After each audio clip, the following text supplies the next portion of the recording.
मुझे याद है 2011 में जब समाजवादी क्रांति रथ चलाया था, वो सितंबर के महीने में शुरू हुआ था और मुझे फिर एक बार रथ चलाने का मौका मिला है।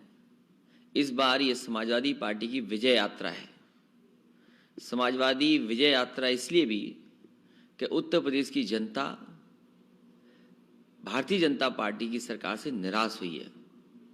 उत्तर प्रदेश की जनता न्याय चाहती है। समाजवादी विजय रथ न्याय के लिए रथ चल रहा है। समाजवादी विजय रथ इसलिए भी चल रहा है कि यहाँ के लोगों को, किसानों के सम्मान की बात हो। जितना उत्पीड़न हुआ, अन्याय हुआ है आज महिलाओं के साथ, समाजवादी विजय रथ इसलिए भी कि महिलाओं को मान सम्मान मिले। युवा नौजवान, उनको बड़े बड़े सपने दिखाए गए, लेकिन इस सरकार ने उनकी नौकरियां छीन ली और लगातार उनके संघर्ष के बाद भी नौकरियां और रोजगार नहीं मिल पा रहे हैं। इसलिए समाजवादी विजय रथ यात्रा इसलिए भी कि नौजवानों का भविष्य बेहतर हो। उद्योग, व्यापार, मजदूर और छोटे छोटे दुकानदार भी कोरोना के समय पर बर्बाद हो गए हैं।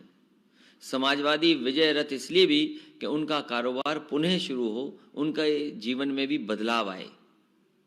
समाजवादी विजय रथ, हमें उम्मीद है कि जनता का समर्थन मिलेगा और जो लक्ष्य रखा है समाजवादी पार्टी ने, जिस तरह की भारतीय जनता पार्टी की दिल्ली और लखनऊ की सरकारें चली हैं, हो सकता है आने वाले समय में 400 सीटें भी जनता समाजवादी पार्टी को जिता दे। किसानों को बाजार में नहीं छोड़ा जा सकता। ये तीनों काले कानून किसानों का भविष्य खत्म करने के लिए बने हैं। इसलिए तीनों कानून खत्म हो और साथ ही साथ जो घटना हुई है लखीमपुर में, इतनी दुर्भाग्यपूर्ण घटना, जितनी निंदा कर सकें वो कम है। दुनिया में कहीं ऐसा नहीं हुआ होगा जहां पर किसानों को, जिनको अन्नदाता कहते हैं, उन पर गाड़ी चढ़ा दी गई हो, कार से कुचल दिया गया हो। और पहले देश के गृह राज्य मंत्री ने ऐलान किया हो कि वो जानते नहीं है कि मैं देश का गृह राज्य मंत्री हूं, मैं क्या कर सकता हूं। उसके बाद उनके बेटे, उनके साथी और भारतीय जनता पार्टी के कार्यकर्ता गाड़ी लेकर के निकले। जब सभा खत्म हो गई थी किसानों की, उसके बाद उन पर चढ़ गई गाड़ी, फायरिंग भी हुई। फायरिंग से भी जान गई है किसान की। तो आखिरकार फायरिंग कौन कर रहा था? गाड़ी में कौन कौन बैठे थे? जो लोग पकड़े गए मौके पर, गाड़ी पलटने के बाद उन्होंने गृह राज्य मंत्री का नाम लिया है, गृह राज्य मंत्री के बेटे का नाम लिया है। इससे ज्यादा और क्या सबूत सरकार को चाहिए होंगे? जब हर चीज सामने है तो सरकार की जिम्मेदारी बनती है कि न्याय के प्रति भरोसा बढ़े, इनको तुरंत जेल भेजना चाहिए। इसका इन्वेस्टिगेशन कैसे हो? समाजवादी पार्टी की मांग थी कि सिटिंग जज मॉनिटर करें, जांच कोई भी करे, लेकिन सिटिंग जज के अंडर जांच होनी चाहिए। क्या आप नहीं जा रहे लखीमपुर के लिए? सरकार ने इतना पुलिस का इंतजाम किया कि कोई विपक्षी नेता पहुंच ना सके। जब तक हम लोग जाने की तैयारी करते, घर के बाहर बैरिकेडिंग, पुलिस, आरएएफ सब कुछ लगा दिया। आने वाले समय में बहुत जल्दी समाजवादी पार्टी, और मैं खुद जाऊंगा उन परिवार से मिलने के लिए। समाजवादी पार्टी ने संघर्ष किया, समाजवादी पार्टी सवाल उठा रही है। वहीं हम ये जानना चाहते हैं, दिल्ली और उत्तर प्रदेश की सरकार, क्या भारतीय जनता पार्टी को नहीं पता डीजल कितना महंगा हो गया? क्या भारतीय जनता पार्टी को नहीं पता पेट्रोल कितना महंगा हो गया? क्या भारतीय जनता पार्टी की जानकारी में नहीं बिजली कितनी महंगी हो गई है? क्या भारतीय जनता पार्टी को नहीं पता है कि दाल से लेकर के जितने भी खाने पीने की चीज़ें सब महंगी हो गई? आखिरकार जिम्मेदार कौन है? जिस गैस का सबसे ज़्यादा नाम लेते थे उज्ज्वला, क्या आज गरीब उज्ज्वला के सिलेंडर भरवा पा रहे हैं? तो आखिरकार जिम्मेदार भारत सरकार और उत्तर प्रदेश सरकार भारतीय जनता पार्टी की है।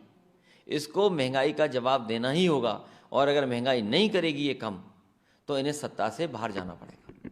समाजवादी पार्टी के अलायंस को लेकर एक सवाल है मेरा कि जो छोटी पार्टियां हैं उससे आप अलायंस करने जा रहे हैं, लेकिन राजभर आपसे नाराज चल रहे हैं। आपके ही घर से हैं शिवपाल, वो अब तक घोषणा नहीं कर पा रहे हैं।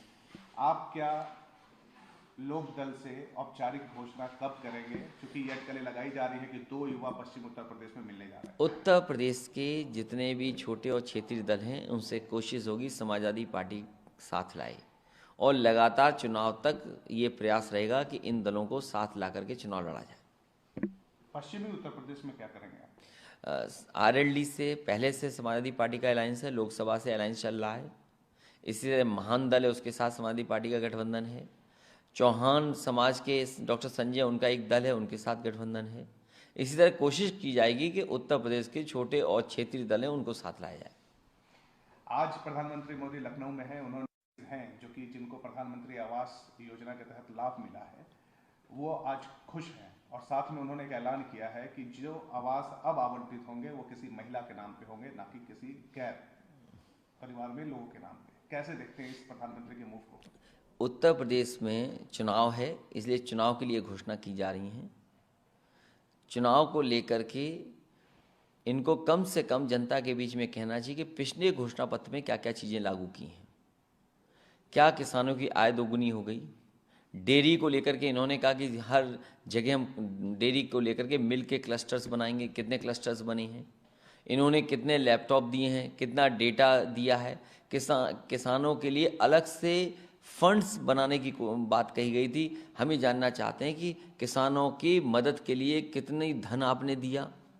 जो महंगाई बढ़ गई है उसके कम करने के लिए क्या फैसला लिया? बिजली एक यूनिट नहीं बनाई, जो पावर प्लांट उत्तर प्रदेश में लग रहे थे उनको पूरा नहीं किया, और बिजली कितनी महंगी कर दी। सोलर प्लांट्स कितने लगे ये बताए सरकार। इसलिए सरकार के पास कोई जवाब नहीं है, इसलिए नई घोषणा करने की तैयारी में भारतीय जनता पार्टी है। लेकिन जनता सब जानती है इस बार चुनाव में भारतीय जनता पार्टी को करारा जवाब मिलेगा। चुनावी घोषणा आप कह रहे हैं प्रधानमंत्री की इस पूरी घोषणा को, जिन शौचालय को लेकर के न जाने कितना पैसा खर्च किया गया, और यहाँ तक शौचालय का नाम इज्जत घर बना दिया गया। ये भारतीय जनता पार्टी की सरकार बताए कि कितने शौचालयों में पानी है और कितने शौचालय आज सही सलामत गांव में हैं। उज्ज्वला को लेकर के बहुत प्रचार किया गया। सरकार ये बताए कि कितने गरीब दोबारा सिलेंडर भराने जा रहे हैं, वो सिलेंडरों पर सामान रख रहे हैं और सिलेंडर को स्टूल की तरह यूज़ कर रहे हैं। स्वच्छ भारत को लेकर के न जाने कितना प्रचार हुआ, कितना फंड खर्च हुआ। ये बताएं कि स्वच्छ भारत में कितने गांव, कितने शहर, कितने कस्बे स्वच्छ हो गए। आज भी सड़कों पर कूड़ा पड़ा है। जहां पर इनके मेयर हैं, यहाँ के चेयरमैन हैं, सबसे ज़्यादा मेयर भारतीय जनता पार्टी के हैं, और सबसे ज़्यादा गंदे अगर कोई हैं तो शहर हैं। आखिरी सवाल है आपसे, आप ये कॉन्फिडेंस के साथ कह रहे हैं कि सपा की सरकार आ रही है, और बीजेपी का एक मोड ऑफ कल्चर है कि वो आने वाले चुनाव में अपने कैंडिडेट्स का चेहरा बदलती है। क्या समाजवादी पार्टी का पायदान होगा इस बार अपने उम्मीदवारों को टिकट देने का? किन किन लोगों को शामिल करेगा और किन का पत्ता कटेगा? समाजवादी पार्टी की कोशिश होगी कि जनता के बीच में जो लोकप्रिय प्रत्याशी हैं उन्हीं को चुनाव में उतारा जाए, और लगातार उसके लिए संगठन और लगातार उसके लिए कोशिश चल रही है। समाजवादी पार्टी में बड़े पैमाने पर लोगों ने आवेदन किए। बहुत जल्दी जिस समय चुनाव की तारीख आ जाएंगी तो प्रत्याशियों के नाम भी घोषित हो जाएंगे। सीट बंटवारों पे भी आप समझौता करेंगे? लगभग सीटों का बंटना और किसको कितनी सीट मिलेंगी इसका भी बहुत जल्दी फैसला हो जाएगा। आप पर आरोप लगता है कि आप हमेशा लोगों को दुखी कर देते हैं सीट बांटने में। समाजवादी पार्टी की कोशिश होगी कि सभी को साथ लें, सभी को संतुष्ट करें और सभी प्रसन्न होकर के चुनाव साथ लड़ें। तो मिशन 400 है आपका? समाजवादी पार्टी के साथ दल जुड़ करके जनता इसलिए तैयार है कि 400 सीटें भारतीय जनता पार्टी को हराएगी। Thank you so much Akhilesh ji, and all the best. धन्यवाद। Thank you.